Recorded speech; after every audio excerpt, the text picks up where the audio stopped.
Hello and welcome to Morris Park.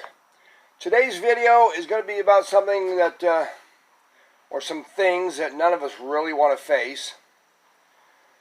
And that is the pests and ailments, diseases of our euphorbias.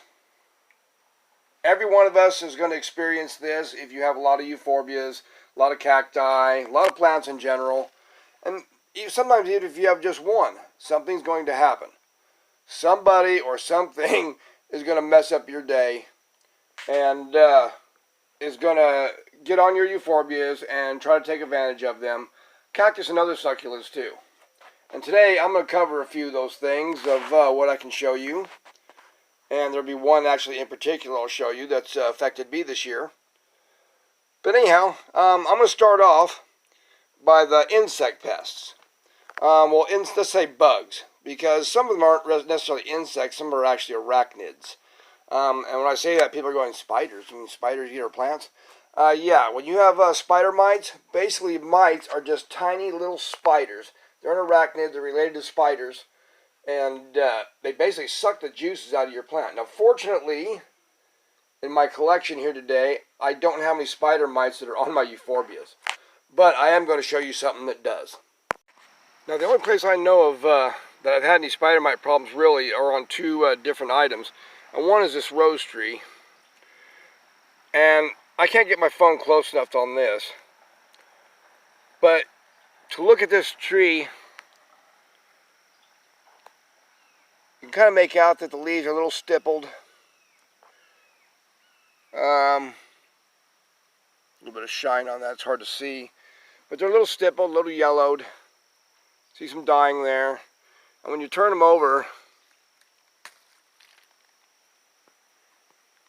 they will actually show some little tiny red specks. And that's how you're going to find out that these guys are on something. These little bitty red specks that are underneath the leaves. And also you'll look for webbing that may be over the plant. Now, when it comes to euphorbias, now in the case of spider mites, what it would look like on cacti and euphorbias is it would kind of just cork up kind of like this. Now this isn't caused by spider mites here, this is actually something else. Or like on your softer cacti, they would just kind of cork over. More so than your normal corking. Like you see on this resinous fir, now this is normal corking, this is an old plant. But the whole plant, and more up toward the tip, because they really prefer the tips, the spider mites do, would look like this. And many times when you find spider mites, it's just too late. They've already got your plant corked up and everything, and not looking too good.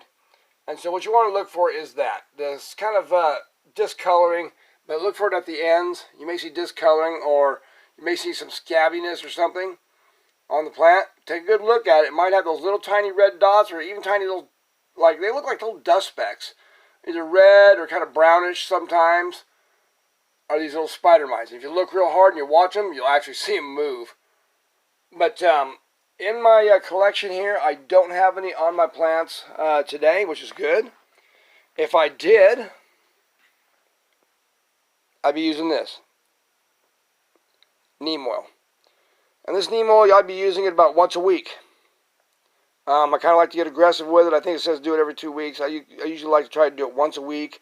That way it takes care of all the eggs and everything, because the spray actually will not kill the eggs. The eggs will live through it, and they'll hatch out later and surprise you with a new generation of these guys. So you kind of want to spray them off about once a week and make sure those guys are killed out. And I've done that pretty well with spider mites and such in the greenhouse. So I really don't have much of a problem there with the spider mites. And usually spider mites will go after softer things. They really like these medusoids because they got little soft arms on them. They go after them pretty well. They go after the leafy ones like this Mealybug and such. And like I say, a lot of your soft-bodied cacti, like these mammillarias, they just love them. They just eat mammillarias to pieces. I know these aren't euphorbias that I'm showing you, but these are kind of the things that harbor them first. You'll probably find your spider mites first on these plants because they're soft-bodied. And like I say, watch out for your medusoid types because they really like those little arms. And if you look closely, you'll see the arms starting to yellow and kind of shrivel up. And you'll probably see some webbing around those little leaves and stuff like that at the ends of the branches. Or see the leaves yellowing. It's something to take close attention to. And that way you can deal with the problem. Now the next pest I'm going to tell you about here is, and this is not a Euphorbia again, but I don't have any on any of my Euphorbias right now to show you, thank goodness. But this is Mealybug.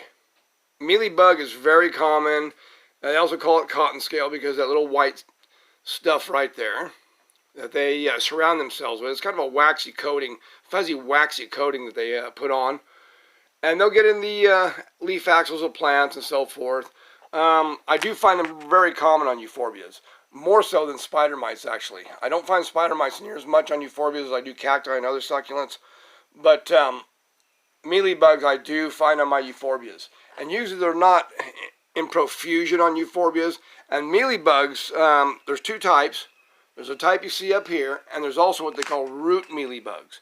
Root mealybugs will be down inside the pot, and it's very, very rare for me to ever have something like that. Because every once in a while I drench my soil with neem oil. And that kind of prevents stuff. Just every once in a great while, every couple months so, just drench it in neem oil. And this kind of acts as a preventative. But I'll show you what to do with this little guy. Now our fix for this is 70% rubbing alcohol. And all you really have to do is take this and a Q-tip, dab this in this alcohol, and go after those little bugs.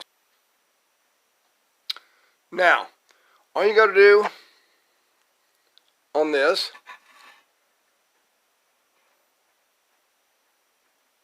dab that alcohol on him. He's a goner. That kills him right away. It won't hurt the plant. Kills him right away. Gets rid of them. And like I said, I don't see these in profusion on much of anything in my greenhouse except for this Chef Lara here has had really bad bouts with mealybugs and scale both, citrus scale, namely, not cactus scale. And I've treated it good and it doesn't have it anymore. So I really don't have to worry about it on this plant. But it used to just have it coating the inside of the plant. And the reason being is ants. Ants are another thing, folks.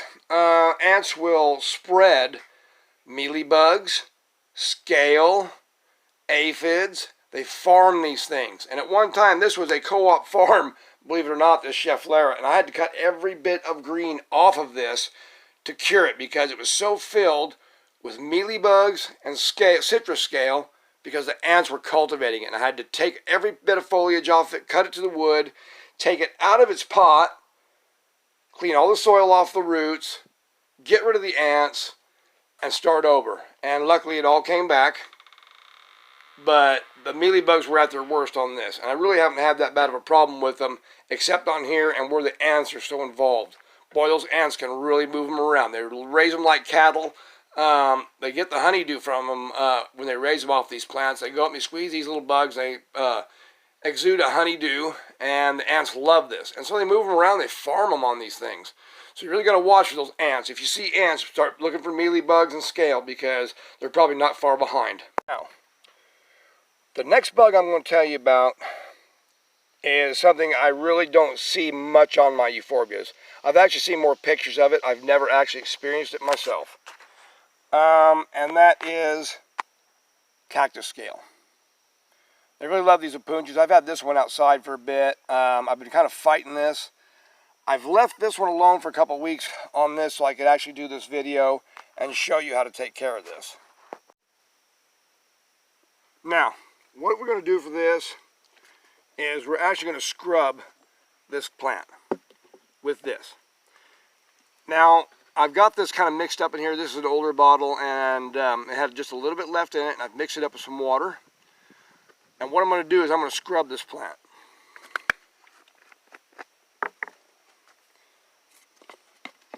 I'm going to take this old toothbrush, soaked in neem oil, and I'm a hands-on guy, and yes, I know about the glow kids and everything. I'm not too afraid of that right now, but I'm just going to show you this technique, and you can use tongs or anything you want to, and do this, and just start scrubbing all this scale off.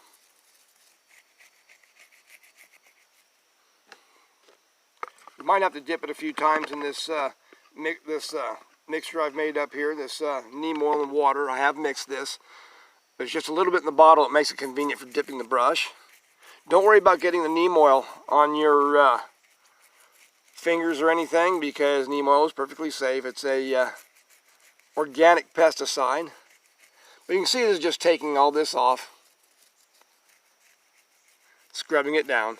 Yes, I know this is not a Euphorbia, but like I said, on my Euphorbias I've not had any of this. As far as scale goes, I've never had scale on my Euphorbias. So I have not had that problem. I can't show you it off of a Euphorbia, but you're going to have to get these back in front and scrub these off and make sure all that scale comes off of there. Now the glow kids, actually, I have a trick here. The glow kids actually aren't sticking to me right now because we had a good rain last night, and this is an outdoor opuntia. This is an opuntia humifusa variation, and when the rain soaks the glow kids, they're kind of soft, and guess what? They don't stick to you near as bad. So I'm not having much of a problem. And there's one right there. We'll pick that out. But other than that, that's how you deal with a lot of these scale. If you cannot scrub them off, the other option is to spray them down real heavy with a sprayer for plants that have light thorny spines or anything like that. Spray them down with a sprayer. Also, on some of your smaller, softer euphorbias, you may not be able to scrub them with a toothbrush like this. This is more for your larger euphorbias that have a wider surface, and you can get to them. Always watch for the sap, as I say, because you don't want to be in contact with the sap. Wash sap off of your hands. But as far as pests, as insects, that's most of what I have. I don't really have any other insect pests I have to deal with. So the next thing we're going to talk about is ailments, like diseases, which are fungal and bacterial and so forth. Now, there are many things as far as diseases that can actually affect euphorbias, and of course cacti and other succulents. Root rot is one thing. And root rot, and of course I don't have any examples of that to show you too, but root rot can be a number of things. One, giving too much water. That's number one. When you try to baby these plants up and try to give them water all the time when they don't need it, and you don't let them dry out in between waterings, bad things happen, and they will start rotting. And the thing with euphorbias, they usually aren't as easy to save as cacti are. And the reason being that they are not easy to save is because they have a huge vascular system that funnels all that sap. Having that large vascular system means that bacteria and diseases can run through a plant quickly. So even though you say you have, okay, root rot, but the top looks pretty good, and you cut the top off and you try to plant it, and then it just shrivels up and dies, that usually is root rot. And a lot of times you'll know, because you go to plant this cutting, it'll look good, say like on that Seriiformis there, those branches, but then after you plant it, it'll do this. It won't get roots, it just dries up and rots away because the disease is inside of it. Once it gets inside, there's not much you can do. It goes right up to the top quickly, and so you may not be able to save it. They're just not as easy to save as cacti when it comes to root rot or bacterial rot. Another thing you might get also is black spot in the wintertime. And I really haven't got any examples of that either, and that's usually caused by cold. If your plants get too cold, they'll get these little cold spots on them and they'll become black. Don't cut them out. Just leave them alone, and over time they'll probably scar up. But basically what it means is it's a cultural situation. You're going to have it a little bit warmer wherever you're at because it's causing cold spots. Now, molds and mildews can also affect your plants. Usually this means too much moisture. Or you've had too much rain recently, or they've got caught out in a good rain, and they'll get like a black mold or something like that over them. And usually the best thing for that is just spray them over with some neem oil. This will actually act as a fungicide on that mold and help to slow it down and kill it. You can also use the alcohol because it'll do the same thing. And spray the plant down, and it should stop the mold. Now, most of the times, the black mold and stuff that you see on the sooty mold on the outside of these plants, I shouldn't say black mold necessarily, just sooty mold, is not detrimental to the plant at all. But it just kind of looks bad. And I had this happen, these Mammillaria elongatas, like a year ago. And that's kind of why they look that grayish color. I sprayed them down and got rid of the mold and everything. You see they're all growing out real nice and got their normal color. But the sooty mold just kind of makes things look kind of dingy and nasty. And sometimes this happens, I say, too high humidity or something like that, and there they go. They start to mold. Not that it's necessarily going to hurt the plant, but it just looks kind of unsightly. Now, sometimes on your euphorbias, and for unexplained reasons, you may see a spot in the euphorbia, and it'll start to grow, and it'll start to grow, and it looks like it's starting to spread out on the branch. Cut below this. Cut off the branch. And this is what I've done here. This Euphorbia anoplea had a branch that was up here at top that was up here, and right in this area here, it got a spot, and the spot just spread out. And a lot of times what I do in these, as I said, I cut them off so it won't spread to the rest of the plant. I'm trying to get ahead of things, so I'll cut it off below it. And a lot of times I just set the branch aside, like that branch I just showed you, and I'll watch the branch and see what it does. Most times that branch is going to shrivel up quickly. It is going to turn brown or black and just shrivel up to nothing. I don't know what this is, whether it's fungal or bacterial, but to get ahead of it, cut it off, get rid of it. More than likely this will save the plant. It did this one. Worked very well. You do have that little scar there, but as you can see, there's little branches all growing in around that scar, and they'll replace that over time. They'll just cover up that scar. But at least the plant is saved. Now, lastly, this is something that's affected the Moore's House greenhouse just this year. It's affected quite a few cactus. I've even had to discard some. 2 adult cacti I had to discard. I had to discard a couple of trays of seedlings because of this happened. This is new to me. This has never happened here. The only thing I've ever seen this happen on is cedar trees, and it's not the same. But this is rust, folks.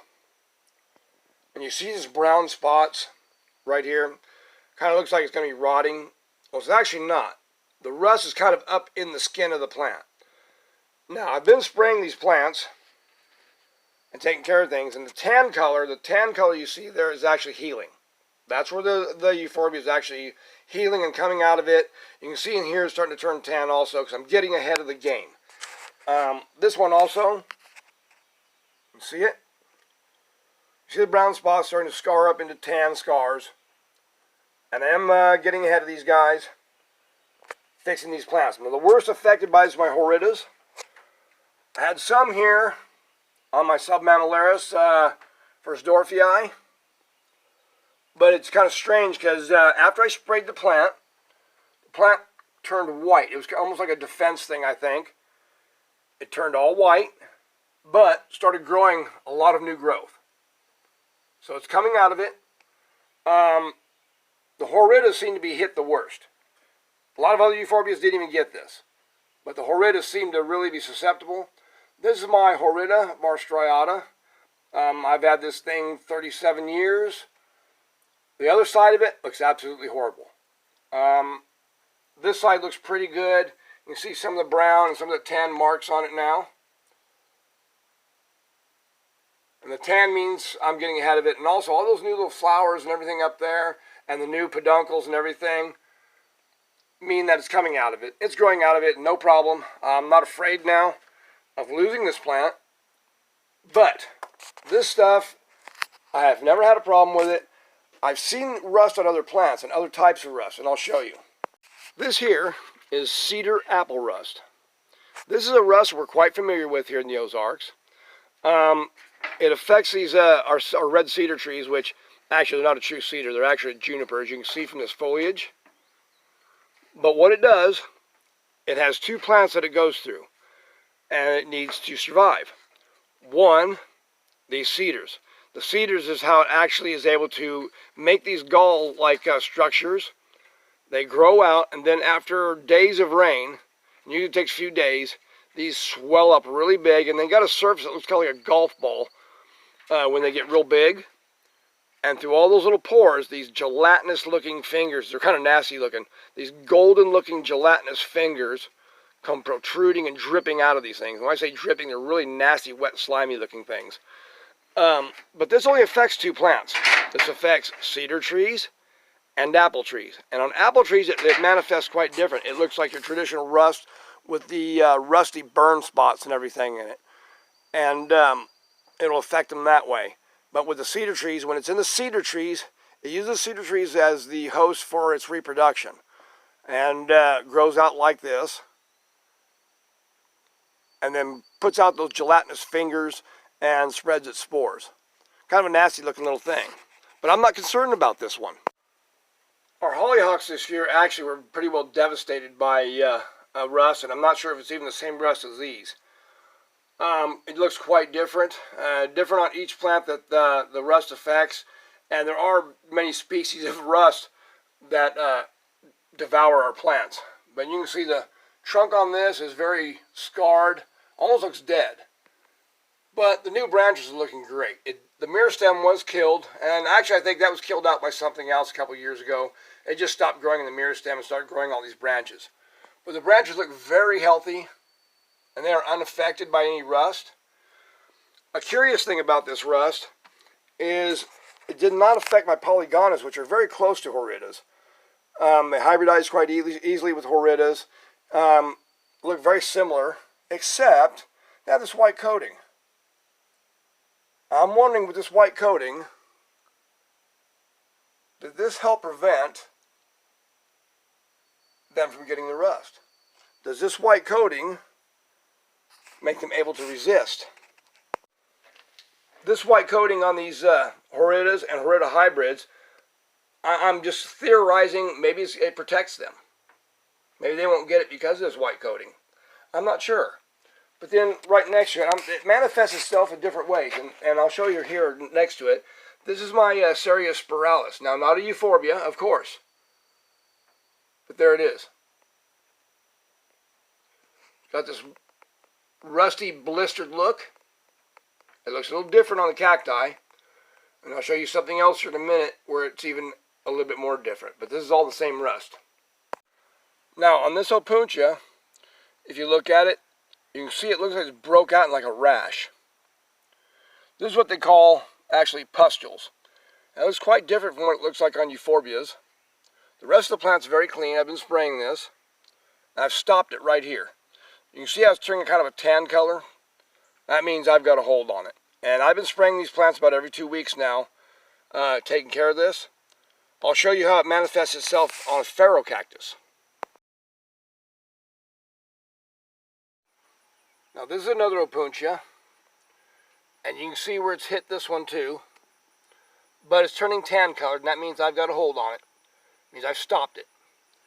Now on this pharaoh cactus here, it's also on it also. Get around here. As you can see down in there, it's kind of hard to focus on this, those little rusty spots referred to as pustules. They don't actually do that on the euphorbias. Euphorbias just kind of turn brown and start getting this brownish scarring on them until you fix it and they turn tan. And on this one, I'm getting a hold on this too. The orange is kind of turning more of it to a tan color. I'm going to have to spray them again after our rains and stuff are over and give them another spray. But I believe I've got a good hold on this rust, and I'll show you what I use for it. Now, what I use for this is this. This is a systemic insecticide. I'm not much for using chemicals, guys. I really, if I can, try to keep away from it. But I tried Neem Oil, and Neem Oil does say on it that it's effective against rust. And I'll show you this. It says basically it's a fungicide, controls black spot, rust, powdery mildew. Not on this. Neem oil on this rust is kind of like tickling it with a feather. It's just not going to work. You're not going to get anywhere with it. I tried, and I tried. In the early stages of this, all I saw was progression. The neem oil is not strong enough to go after this rust. You're going to have to go systemic. And what this does, you spray this into the plant, you spray it over the surface of the plant, and as it dries, the plant soaks it up. Now, something I did notice, like I said, on the first Dorfii, a little on the Seriiformis too, that it got this kind of white look to it. Now, it's not killing the plant, because you can see that the plants are actually got fresh growth on them. They're growing really nicely. I think it's some kind of defense mechanism. But the main thing is that all this brown is turning tan now and scarring up, and that's what I'm looking for. I want this to all turn this tan color and scar up, and see the new growth, see new offsets are coming out in this one. So say flowers on this one, the Horrida. New branch growth, I see new growth in these little branches. All kinds of new growth all over this one. So they're coming out of it, and I'm not too worried about that because I've got a hold on things. But basically, these are some of your main diseases that affect euphorbias. You don't really have much else. The only other pest I'm going to go talk to you about is rats and mice. And rats and mice can be a real problem. Rats and mice, believe it or not, will chew your euphorbias up. They will actually chew them apart. They love the spiny ones, it seems. They will take the branches and they'll stuff them into their nest. Why? I don't know, but I found their nest with all the little branches stuffed in them. And, you know, I think I've killed rats and mice in almost every way I can possibly do it without blowing up the greenhouse like a Looney Tunes cartoon. But I have found one of the most effective ways in the greenhouse to get rid of them is a rat trap or mouse trap. And as bait, use a piece of licorice. Especially the Australian style licorice. That's a solid little piece of licorice with no hole in it. It's very sticky. It's sweet. They're very good. I like eating them. But you stick them on the petal of the rat trap, and they can't get them off so easily. A lot of times, rats are very smart. I've had them slip bait off of a trap numerous times, and still to damage my euphorbias. Now, my Enigma here, believe it or not, at one time, it was stripped of almost all of its branches by a rat. And so I almost lost the plant. I had to move the plant to inside the house. The rat really loved this thing. I did find the nest later on. It was just completely lined with my Enigma's branches. I am not giving up my euphorbias to anybody. And so if anybody's having sympathy for the rats and the mice that I'm eliminating, I'm sorry. But my greenhouse comes first. My plants come first. I put a lot of my life into this collection here, and I'm not losing it to rats and mice. But a good rat trap can make the difference. Use some sticky bait, something like that licorice. Don't use cheese. They'll take it right off of there. Don't use bacon or anything else. They'll slide it right off of there. And I've even used twine and thread to actually tie this stuff to it, and somehow they just chew right through that and they get away with it. But that Australian licorice seems to do the trick. You stick that on the petal of that trap and that gets it, because they really got to tug at that. But I have had quite a time here with the rats and mice over the years. And like I say, I've probably eliminated them in every way possible that I can do. But I find the traps with the licorice does pretty good. There's another euphorbia here I'm going to show you here. My granny waldii that was affected by the rust a bit. But it's tan colored now. It's all cured up. New growth in the top. Clean. Clean ends. So looking pretty good. Not bad. Another one never caught it was the Evansii. Either the cuttings or the tree. Never caught it. Now, my polyacantha here had quite a go with it. It's badly scarred. And I'm actually even thinking of possibly taking this apart and just restarting it, because it just looks so rangy, and I'm not sure if it'll ever cover itself up real well again. So the best thing maybe to restart this one. I'll have to think about this, and if I do it, I may do it next spring or something. I'm not going to get in a hurry about it. It's still growing well.